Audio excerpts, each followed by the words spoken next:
welcome back again. If you've been here before, welcome. If you're here for the first time, my name is Khalid Bey, and this is my YouTube channel. Appreciate you being here. This is a continuation on the discussion on my book titled The African American Dilemma. In the previous video, I read the introduction, and in this video, I will read the first chapter for your consideration.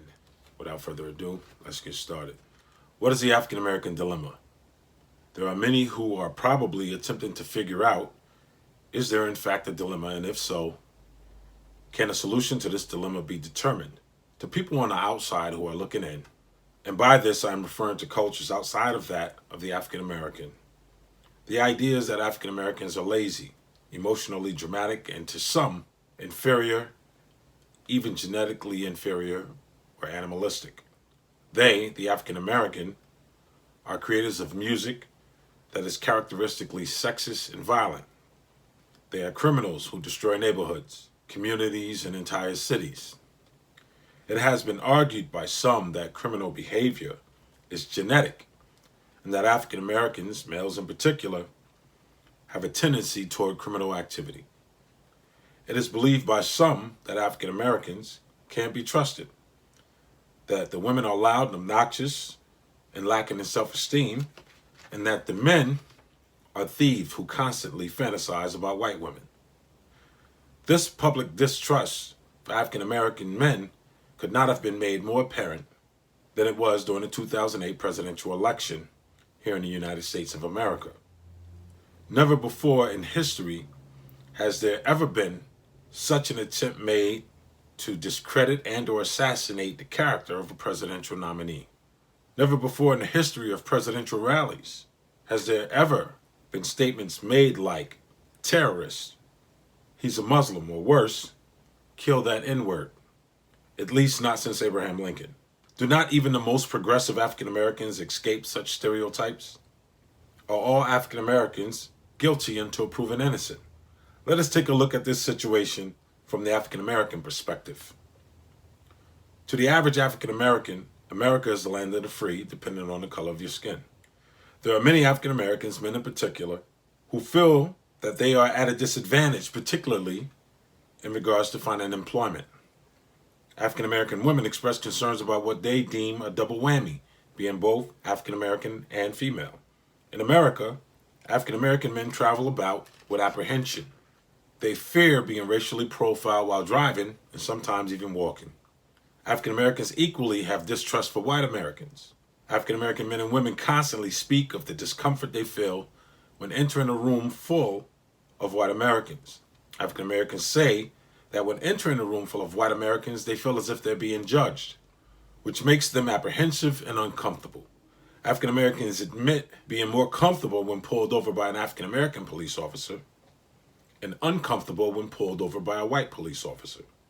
A white person, on the other hand, sometimes when pulled over by an African American, they instead feel superior. But let's not only look at the dilemma from a cross-cultural perspective. Let us also consider how we as African American view ourselves.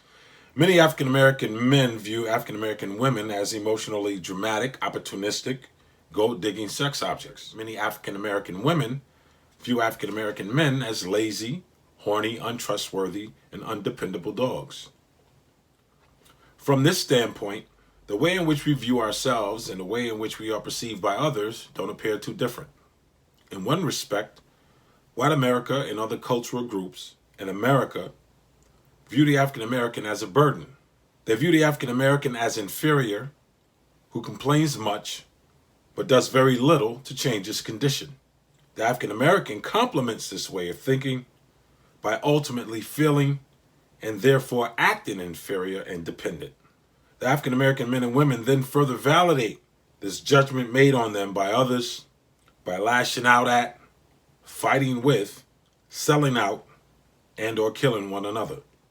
One could argue that such behavior is not displayed by all African Americans, nor is such behavior confined to African American culture, but that it may also be experienced among white Americans and other cultures. Science attributes this type of superior versus inferior behavior to Charles Darwin's theory of natural selection, or survival of the fittest. This same theory, often considered racist in its intent when applied to humans, speaks of natural selection based on heritable or genetic traits. Some argue that such a theory breeds in people a total disregard for their fellow man. Is Darwin's theory of natural selection the cause of the natural instinct for survival in humans? I don't think so. The word dilemma is defined as any difficult or perplexing situation or problem. I think you'd agree that the above qualifies as such. That concludes the first chapter of the African American Dilemma. As before, if you check the link in the description below, take a look at the book. It's available, Amazon.com. Purchase it, read it. I think it's valuable for the moment. A lot for people to think about. It is a book not just written for African Americans, but for all persons. Racial prejudice and indifference is a personal responsibility, and it takes each individual to make an effort to think and, as a result, behave differently. Appreciate you coming by. We know that some may be a little disturbed or offended by some of the commentary, but truth is truth and therefore needs no apology. Some things have to be discussed and brought out in the open to allow for thorough consideration. Appreciate you coming by, taking the time to watch the video, visiting my channel. Please come back. In the next video, I will be introducing another book that I've written for your consideration. Again, my name is Khalid Bey, and I thank you for being here. Peace.